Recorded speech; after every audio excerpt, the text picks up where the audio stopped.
Good morning बच्चों। आज हम कक्षा 9 में संस्कृत विषय में एकादश पाठः 11वां जो पाठ है पर्यावरणम अर्थात पर्यावरण, इसका अध्ययन करेंगे। जैसे कि पर्यावरण के बारे में आप सभी लोग जानते हैं कि हमारी पृथ्वी के चारों ओर एक आवरण बना हुआ है, उसे ही हम पर्यावरण कहते हैं। यानी कि पृथ्वी के चारों ओर एक गैसों से संबंधित, प्रकृति से संबंधित एक आवरण बना हुआ है, उसी आवरण को ही हम पर्यावरण कहते हैं। पर्यावरण का अगर विच्छेद करेंगे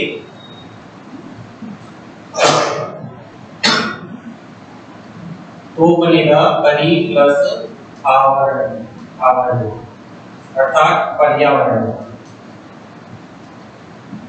परि का मतलब होता है चारों ओर, आवरण का मतलब ढका हुआ, चारों ओर से ढका हुआ है, उसे ही हम पर्यावरण कहते हैं। इस पर्यावरण में अनेक चीजें, वस्तुएं सम्मिलित हैं। प्रकृति भी इन्हीं में सम्मिलित है। प्रकृति, जल, पेड़ पौधे, पहाड़, नदियां, सागर, तालाब, जितने भी प्राकृतिक हम चीज देखते हैं वो सभी पर्यावरण है। अर्थात ये सभी चारों ओर से इस पृथ्वी को घेर रखे हैं और ये पृथ्वी चारों ओर से आवरण से घिरी हुई है, यही पर्यावरण कहलाता है। आज का जो पाठ है हमारा पर्यावरणम, इस पर्यावरण पाठ में आज हम पर्यावरण से संबंधित बातों के बारे में अध्ययन करेंगे। इस पर्यावरण में बताया गया है कि किस प्रकार से हमें पर्यावरण को सुरक्षित रखना चाहिए। अगर हम इसे सुरक्षित नहीं रखेंगे तो हमें बहुत ही नुकसान उठाना पड़ेगा। अगर पर्यावरण को हम सुरक्षित नहीं रखेंगे तो ये प्रदूषित हो जाएगा और प्रदूषित हो जाने के बाद में क्या होगा, हम भी प्रदूषित हो जाएंगे। तो पर्यावरण को सुरक्षित रखना ही हमारा कर्तव्य है, इसलिए हमें हमेशा पर्यावरण को शुद्ध रखना चाहिए। अगर अच्छा पर्यावरण होगा, शुद्ध पर्यावरण होगा तो हमें शुद्ध वायु, शुद्ध जल इत्यादि मिलेंगे, सब चीज शुद्ध मिलेगी। लेकिन आजकल जैसे जैसे जनसंख्या का विस्तार बढ़ता जा रहा है, वैसे वैसे इस प्रकृति में, प्रकृति के द्वारा जो भी दिया गया सामान है, चाहे पेड़ पौधे हो, जंगल हो, वनस्पतियां हो, जमीन हो, वन हो, ये सभी क्या है, जनसंख्या वृद्धि के कारण इन सबको काटा जा रहा है, जिसकी वजह से पर्यावरण असंतुलन हो गया है। अब इस पर्यावरण के असंतुलन हो जाने के कारण इस संसार में, इस धरती पर अनेक प्रकार की आपदाएं आती है, जैसे कि आंधी, तूफान, चक्रवात, ज्वालामुखी घटना, जोर, बाढ़ इत्यादि, बिना मौसम की बरसात न होना, मिट्टी का कटाव इत्यादि, ये सब पर्यावरण से संबंधित है। अगर हम पर्यावरण को नुकसान पहुंचाएंगे, हानि पहुंचाएंगे, तो पर्यावरण हमारे लिए भी एक नुकसानदायक साबित होगा। तो इसी पाठ में आज पर्यावरण से संबंधित कुछ बातें बताई गई हैं। इन बातों को हम ध्यान में रखें और इनका हमें पालन करना चाहिए। किसी भी पाठ को पढ़ाने से पहले उसकी प्रस्तावना, उस पाठ में सारांश दिया जाता है। तो आज हम इस पर्यावरण की पाठ की जो सारांश है, प्रस्तावना है, इसका अध्ययन हम करेंगे। प्रस्तुतो अयं पाठ्यांशः पर्यावरणं पर्यावरण विषयकः लघु निबंधो अस्ति। अर्थात प्रस्तुत पाठ, यानी कि यहाँ पर जो पाठ दिया गया है, पाठ का अंश पर्यावरण, पर्यावरण से संबंधित, पर्यावरण के विषय को लेकर के एक छोटा सा निबंध है। इस पाठ में, इस निबंध में पर्यावरण से संबंधित बातें बताई गई है, किस प्रकार से हमें पर्यावरण को सुरक्षित रखना चाहिए। पर्यावरण प्रदूषित होता है तो हमें इस प्रकार का नुकसान उठाना पड़ता है, वो सभी बातें इस पाठ में बताई गई हैं। तो प्रस्तुत हो यह पाठ का अंश, प्रस्तुतो अयं पाठ्यांश, यहाँ पर प्रस्तुत जो पाठ का अंश दिया गया है वो पर्यावरण विषय को लेकर के छोटा सा निबंध है। अत्याधुनिक जीवन शैलियां प्रदूषणम प्राणिनां पुरतः अभिशाप रूपेण समायतम। यानी कि आधुनिक जीवन शैली के कारण प्रदूषण प्राणियों को सामने से एक अभिशाप के रूप में आ रहा है। यानी कि जितनी आधुनिक शैली में हम जीवन जी रहे हैं, वैसे ही आधुनिक शैली होने के कारण यह पर्यावरण क्या हो रहा है, प्रदूषित हो रहा है। अनेक प्रकार की समस्याएं यहाँ पर उपस्थित हो रही है, अनेक प्रकार की यहाँ पर आपदाएं आ रही हैं। हमारी जो जीवन शैली है वो भी क्या हो गई है, हमारी जीवन शैली भी बहुत ही बदल गई है, क्योंकि पर्यावरण प्रदूषित होने के कारण हम पर्यावरण में जो वस्तुएं हमें पास मिलती है उनको हम शुद्ध नहीं रख पाते हैं, इससे वो प्रदूषित हो जाती है और प्रदूषित होने के कारण पर्यावरण असंतुलित हो जाता है। तो कह रहे हैं कि अति आधुनिक जीवन शैलियां प्रदूषणम प्राणिनां पुरतः अभिशाप रूपेण समाहितम। अत्याधुनिक यानी आधुनिक जीवन शैली में प्रदूषण को प्राणियों के सामने एक अभिशाप के रूप में आया है। यानी कि हम यहाँ पर अपना जीवन बिता रहे हैं इस पृथ्वी पर, इस संसार में, तो हमें पर्यावरण से संबंधित कई बातों को ध्यान में रखना चाहिए। और हम जितना आधुनिक शैली में हम अपना जीवन बिता रहे हैं, वैसे ही आधुनिक जीवन शैली के कारण पर्यावरण भी प्रदूषित हो रहा है और हमें अभिशाप के रूप में ये आ रहा है। नदीनां वारी मलिनं संजातम। नदियों का, वारी मतलब जल, मलिनं संजातम गंदा हो गया है, मलिन हो गया है। नदीनां षष्ठी विभक्ति का बहुवचन है। नदीनां वारी मलिनं संजातम, नदियों का जल बहुत ही गंदा हो गया है। शनैः शनैः धरा निर्मलं जायमाना अस्ति। धीरे धीरे ये जो पृथ्वी है बिना वन के हो गई है। निर्वनम, निर्वनम। अब इसमें कौन सा समास है निर्वनम में? इसमें अव्यय भाव समास है। वो किस प्रकार से है? निर् का मतलब होता है अभाव, अभाव मतलब कमी। तो वनानाम अभाव अर्थात वनों की कमी। तो धीरे धीरे इस धरती पर वनों की कमी होती जा रही है। धीरे धीरे इस पृथ्वी पर, धरा पर वनों की कमी होती जा रही है, वनों का अभाव होता जा रहा है। यंत्रेभ्यो निसारित वायुनां वातावरणं विषाक्तं रुजाकारकं च भवति। रुग्ण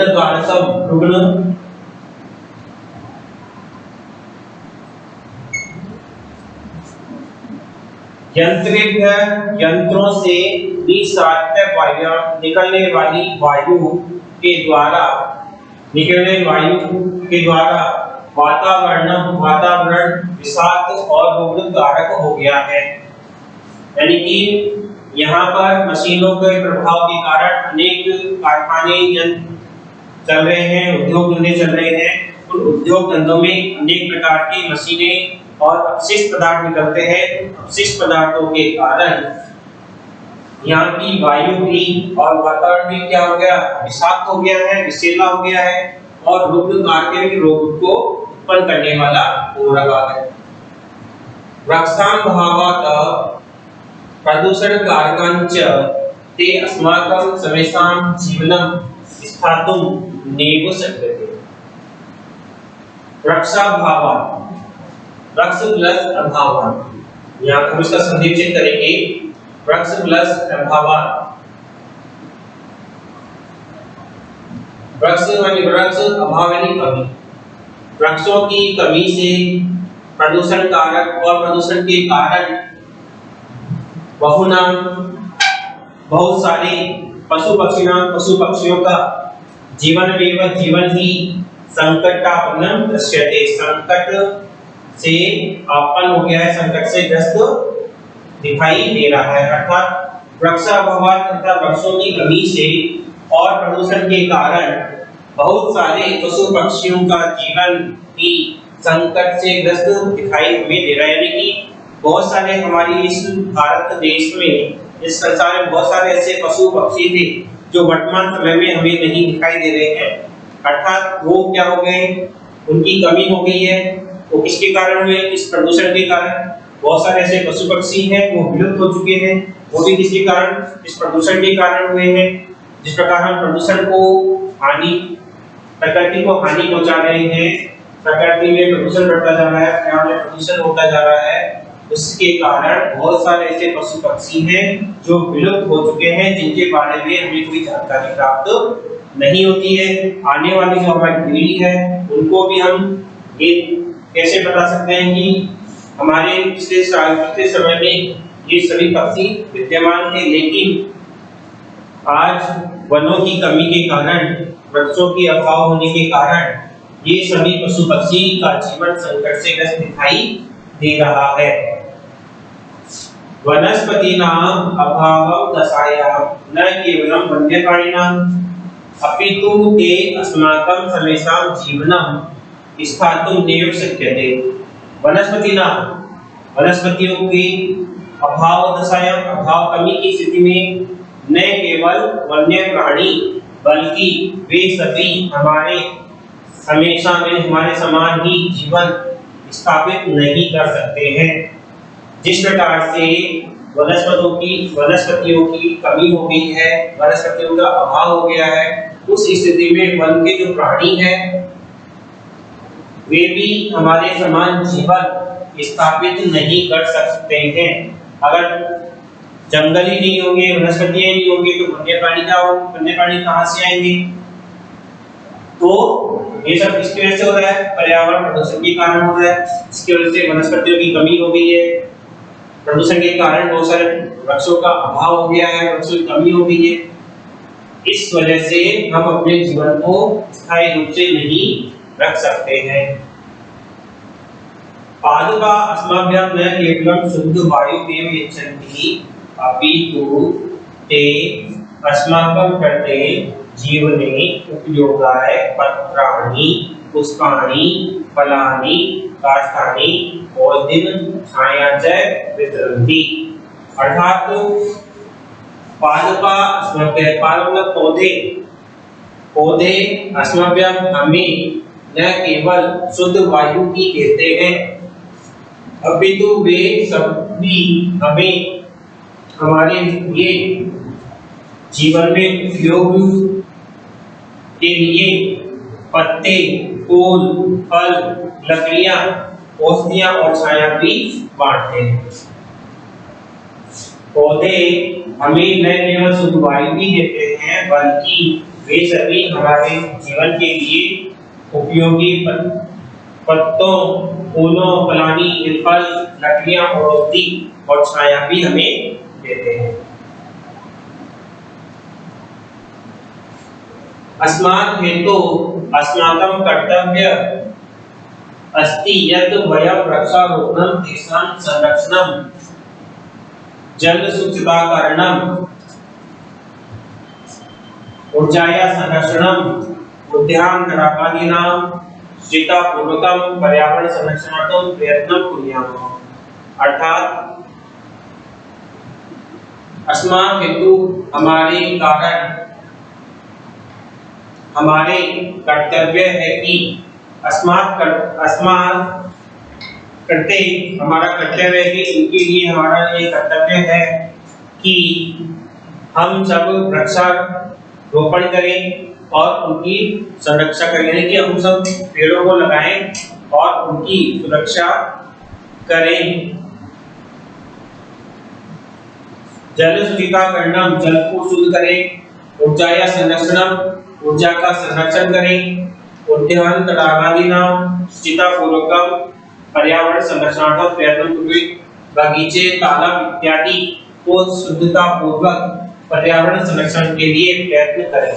अर्थात कह रहे हैं कि इन पौधों के प्रति अस्मात् हेतु, यानी कि इनके प्रति इन पौधों के प्रति, वृक्षों के प्रति हमारा जो कर्तव्य है कि स्वयं हम सब वृक्षारोपणम तेषां संरक्षण के पेड़ों को लगाएं और उनका हम क्या करें, संरक्षण करें, उनकी रक्षा करें। जल शुचिता करना, जल को शुद्ध करें। ऊर्जा संरक्षण, ऊर्जा का संरक्षण करें। उद्यान नागदीना शुचिता पूर्वकम पर्यावरण रक्षणार्थम प्रयत्न करें। उद्यानों, तालाबों इत्यादि को शुद्धता पूर्वक करें और पर्यावरण के संरक्षण के लिए हम प्रयत्न करें। अनेनैव अस्माकं सर्वेषां जीवनम् अनामयं सुखामयं च भविष्यति। अनेनैव इनके द्वारा ही हमारा सभी का जीवन अनमयम सुख यानी कि अमृत के समान और सुखपूर्वक होगा। इस प्रकार से ये जो पाठ की प्रस्तावना थी, ये पाठ की प्रस्तावना हमें पढ़ाती है। इस प्रस्तावना से संबंधित किसी प्रकार की कोई बात पूछनी है तो आप पूछ सकते हैं। अब हम पाठ का अध्ययन कर रहे हैं, यहाँ से पाठ शुरू हो रहा है। यहाँ से लेकर एक प्रस्तावना थी, इस प्रस्तावना में बताया गया था कि हमें पेड़ पौधे पशु पक्षियों की रक्षा करनी चाहिए, इनको शुद्ध रखना चाहिए, इन सभी की रक्षा करनी चाहिए और नदी तालाबों को गंदा नहीं करना चाहिए, वातावरण को शुद्ध रखना चाहिए। अगर वातावरण शुद्ध नहीं होगा तो हम रोगी हो जाएंगे, विषैले हो जाएंगे और जो जीव यहाँ पर उपलब्ध है उनका भी जीवन हम बचाएं और पर्यावरण को शुद्ध रखने का प्रयत्न करें। इससे हमारा जीवन अमृत के समान सुख हो पाएगा। प्रकृति ही समेषां प्राणिनां संरक्षणाय यतते। प्रकृति में समेषां प्राणियों सभी प्राणियों की संरक्षण के लिए प्रयत्न करती है। प्रकृति जो है समेषां यानी कि समान रूप से जो प्राणी है उनके संरक्षण के लिए यतते प्रयत्नशील है। यानी कि प्रकृति सभी प्राणियों को समान रूप से रखने के लिए, उनकी रक्षा करने के लिए प्रयत्नशील है। इयं सर्वान् पुष्णाति विविधे प्रकारे सुख साधने च कर्मयति। इयं यह कौन, प्रकृति, यह प्रकृति सर्वान सभी को पुष्णाति है, सभी का पोषण करती है, सभी को पालती है। विविधे प्रकारे सुख साधने च कर्मयति, विभिन्न प्रकार के सुख और साधनों को देती है, उनसे तृप्त करती है। यानी कि जो प्रकृति है सभी प्राणियों के संरक्षण के लिए प्रयत्नशील है, यह सभी को पुष्ट करती है और विभिन्न प्रकार से सुख साधनों के लिए प्रयासरत रहती है। पृथ्वी जलम तेज वायु आकाश च अस्या प्रमुखानि तत्वानि। पृथ्वी जल तेज वायु आकाश ये सभी प्रमुख तत्व, अर्थात हमारा जो शरीर है यह शरीर 5 तत्वों से मिलकर बना है। कितने तत्वों से मिलकर बना है? 5 तत्वों से मिलकर ये बना है। पृथ्वी जल तेज वायु और आकाश। पृथ्वी मतलब धरा, जल मतलब जल, तेज मतलब अग्नि, वायु मतलब वायु, आकाश। यानी कि ये जो 5 तत्व है इन 5 तत्वों से मिलकर हमारा ये शरीर बना है और हमारा ये शरीर इन 5 तत्वों में ही मिल जाता है। तान्य वृत्वा अस्माकं पर्यावरण रचयति। तान्य वृत्त ये सभी मिलकर के ही पृथक रूप से हमारे पर्यावरण की रचना करते हैं। यानी कि हमारा जो पर्यावरण है वो पर्यावरण भी इन 5 तत्वों से मिलकर बना है। पृथ्वी जल तेज वायु और आकाश, और हमारा शरीर भी इन 5 तत्वों से मिलकर बना है। पृथ्वी जल वायु तेज आकाश। तो इस प्रकार से इनसे मिलकर पृथक रूप से हमारा पर्यावरण की रचना, हमारे पर्यावरण की रचना होती है। आवृयते परितः समन्तात् लोके अनेकति पर्यावरणम्। आवृयते ये पांचों जो तत्व किए गए हैं, ये पांचों तत्वों के आवरण से एक इस प्रकृति का निर्माण हुआ है और ये पांचों तत्व मिलकर, चलिए पांचों तत्व हमारे चारों ओर उपलब्ध है और इस संसार में इन्हीं के द्वारा पर्यावरण की रचना की जाती है। आवृत के परिधि के चारों ओर से ये हमें आवृत करे हुए हैं, यानी कि घेर रखे हैं, छा रखे हैं समान रूप से पूरे संसार में। ये पर्यावरण इन्हीं पांचों तत्वों से मिलकर बना है। यथा जिस प्रकार अजात शिशु मातृ गर्भे सुरक्षित, जिस प्रकार जन्मा शिशु माता के गर्भ में सुरक्षित रहता है, यानी कि जिस प्रकार जन्मा बालक माता के गर्भ में सुरक्षित रहता है, तथैव मानव पर्यावरण पुरुषो, उसी प्रकार मनुष्य भी पर्यावरण के कोख में रहता है, यानी कि पर्यावरण से घिरा हुआ रहता है। परिष्कृतम प्रदूषण रहितम च पर्यावरणम अस्मभ्यं सांसारिक जीवन सुखम सद्विचारम सत्य संकल्प मांगलिक सामग्री च प्रददाति। अर्थात परिष्कृत यानी शुद्ध, प्रदूषण से रहित पर्यावरण हमारे लिए सांसारिक जीवन का सुख, अच्छे विचार, अच्छे संकल्प, मानविक सामग्री देता है। अर्थात ये जो पर्यावरण है, यह पर्यावरण शुद्ध पर्यावरण, परिष्कृत मतलब शुद्ध और पवित्र पर्यावरण, शुद्ध परिष्कृत यानी शुद्ध और प्रदूषण रहित पर्यावरण अस्मभ्यम हमारे लिए सांसारिक जीवन सुख, यानी संसार के जीवन सुखों को, सद विचारों को, अच्छे विचारों को, सत्य संकल्प यानी अच्छे संकल्प और मांगलिक सामग्री ये हमें देता है। प्रकृति कोपे आतंकितो जनः है किम कर्तुं प्रवृत्ति, प्रकृति के कोप से आतंकित डरा हुआ मनुष्य क्या कर सकता है, यानी कि जब प्रकृति अपना रौद्र रूप दिखाती है तो उसके आगे कोई भी नहीं टिक पाता है, यानी कि जब प्रकृति अपना भयानक स्वरूप दिखाती है तो उसके आगे कोई भी कुछ नहीं कर सकता है।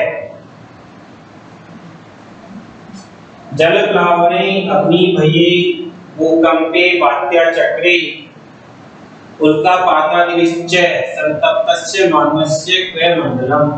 अर्थात जल प्लावने यानी बाढ़ के द्वारा, यानी कि अत्यधिक बारिश हो जाने के कारण बाढ़ आ जाती है।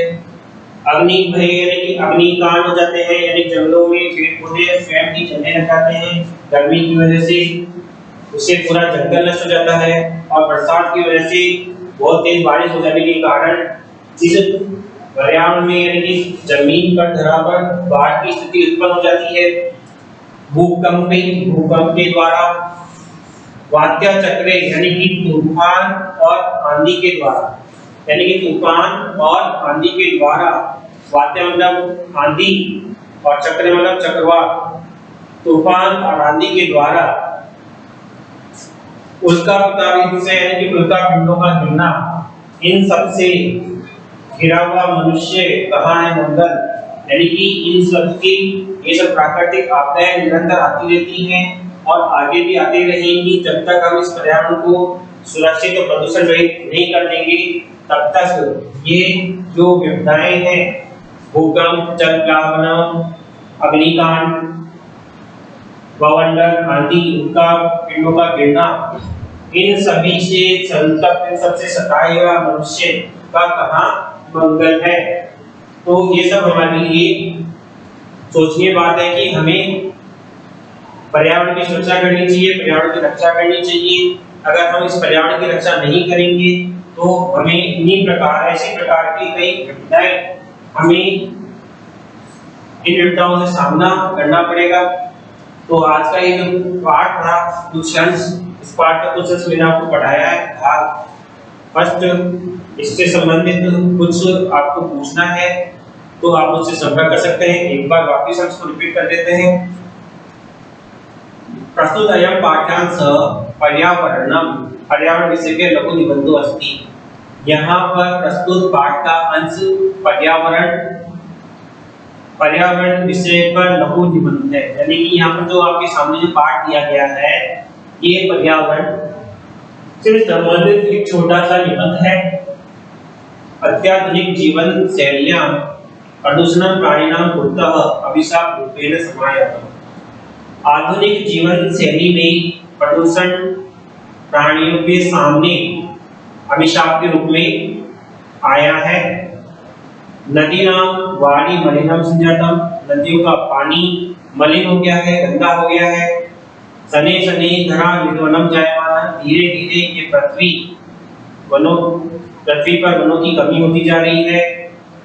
यंत्रेभ्यो निस्सारित वायुना वातावरण विषाक्त कारकम च भवति, कारखानों से निकलने वाली वायु के वातावरण विषैला और रोगनी कारक हो रहा है।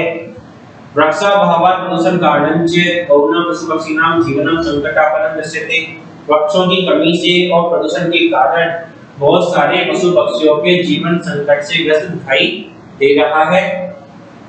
वनस्पतीनां अभावदशायां न केवलं वन्यप्राणिनः अपितु अस्माकं समेषां जीवनं स्थातुं नैव शक्यते।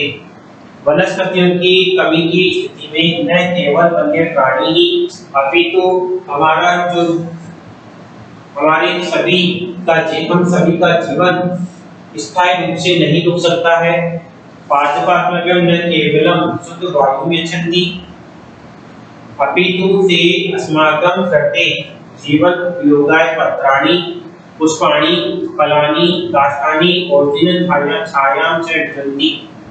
पौधे हमारे लिए न केवल शुद्ध वायु ही देते हैं अपितु वे सभी हमारे लिए जीवन उपयोगी पत्ते, फूल, फल, लकड़ियां, औषधियां और छाया भी बांटते हैं। अस्माकं अस्माकं कर्तव्यमस्ति, इनके प्रति हमारा कर्तव्य है यत् कि वयं हम सब वृक्षारोपणं तेषां सर्वं हम सब वृक्षारोपण करें और उन वृक्षों की सुरक्षा करें। जल शुचिता करना, जल को शुद्ध करें और शुद्ध रखें। ऊर्जा का संरक्षण करें। उद्यानं तडागादीनां शुचितापूर्वकं पर्यावरण संरक्षणार्थं प्रयत्नं कुर्याम। बगीचे, तालाब इत्यादि को शुद्ध रखकर पर्यावरण का संरक्षण करने का हम प्रयत्न करें। अनेनैव अस्माकं सर्वेषां जीवनम् अनामयं सुखावहं च भविष्यति। इनके द्वारा ही हमारा और सभी का जीवन अनामय का मतलब होता है बिना किसी दुख के सुखपूर्वक हो जाएगा। ये इस पाठ की प्रस्तावना थी। पाठ का अर्थ अगले पैराग्राफ से करते हैं। प्रकृति सर्वेषां प्राणिनां संरक्षणाय यतते। प्रकृति सभी प्राणियों के संरक्षण के लिए प्रयासरत है, अर्थात यह प्रकृति सभी को संरक्षण प्रदान करती है। यं सर्वान् पुष्पाणि पुष्णाति विविधे प्रकारे सुख साधने च तर्पयति। यह सभी को पुष्ट करती है और विभिन्न प्रकार से सुख साधनों से तर्पित करती है, लेकिन सुख साधन को देती है। पृथ्वी जलम तेज वायु आकाश च अस्य प्रमुखानि तत्वानि। पृथ्वी जल तेज वायु आकाश इसके प्रमुख तत्व है। तान्य मिलित्वा ये सभी मिलकर प्रत्यक्षतया प्रसक्त रूप से अस्माकं पर्यावरण रचयन्ति, हमारे पर्यावरण की रचना करते हैं। आवृत्ति परितः समन्तात् लोकः अनित्य पर्यावरण, यानी कि हमारे चारों ओर से जो आच्छादित है वो समान रूप से इस संसार में पर्यावरण, यानी कि हमारे चारों ओर एक आवरण बना हुआ है। उस आवरण को हम पर्यावरण कहते हैं। यथा जिस प्रकार अजात शिशु मातृ गर्भे सुरक्षित तिष्ठति तथैव मानवः पर्यावरण कुक्षो। यथा जिस प्रकार अजात शिशु अजन्मा बालक मातृ गर्भे माता के गर्भ में सुरक्षित रहता है, तथैव उसी प्रकार मानव पर्यावरण कुक्षो पर्यावरण की गर्भ में सुरक्षित रहता है। परिष्कृत प्रदूषण रहित च पर्यावरण अस्मभ्यं सांसारिक जीवन सुखम सद्विचारम सत्य संकल्पम मानविक सामग्री च प्रददाति। परिष्कृत प्रदूषण यानी कि शुद्ध पवित्र प्रदूषण रहित पर्यावरण अस्मभ्यम हमारे लिए सांसारिक संसार के जीवन के सुख सद्विचार अच्छे विचारों सत्य संकल्प और मानविक सामग्री देता है। प्रकृति कोपे आतंको जनहित कर्तुम प्रवृत्ति। लेकिन प्रकृति के कोप से भयभीत मनुष्य क्या कर सकता है? यानी कि जब प्रकृति अपना प्रभाव दिखाती है, अपना बल दिखाती है, तो उसके आगे मनुष्य कुछ भी नहीं कर पाता है। इसीलिए हमें पर्यावरण को सुरक्षित रखना चाहिए। जल प्लावने अग्नि भये भूकंपे वात्या चक्रे उल्कापातादि निश्चय संतप्तस्य मानवस्य प्रयोगम। जल प्लावने बाढ़ की स्थिति, अग्निकांड यानी कि अग्नि आग लग जाना, भूकंप के द्वारा, वात्या चक्रे आंधी बवंडर, उल्का पिंड का गिरना, उनसे सताए हुआ मनुष्य का कहा है मंगल। अर्थात इन सभी से भयभीत मनुष्य का कोई मंगल काम नहीं है। अर्थात ये जो पाठ दिया गया है पर्यावरण, ये बहुत ही अच्छा और पाठ दिया गया है। इसमें पर्यावरण से संबंधित सभी बातों को ध्यान में रखते बताया गया है कि हमें पर्यावरण की सुरक्षा करनी चाहिए, पर्यावरण को शुद्ध और स्वच्छ रखना चाहिए, वृक्ष पेड़ों को लगाना चाहिए और प्रकृति के साथ में हमें कभी भी बुरा व्यवहार नहीं करना चाहिए। नहीं तो वो प्रकृति अपना रूप दिखा करके हमें आतंकित करने में कोई कसर नहीं छोड़ती है। तो इस पाठ से संबंधित आपको कुछ भी पूछना है या कुछ जानकारी चाहिए तो आप मुझसे संपर्क कर सकते हैं। अगली जो हमारी क्लास होगी उस क्लास में इसके आगे वाले भाग के बारे में अध्ययन करेंगे। धन्यवाद।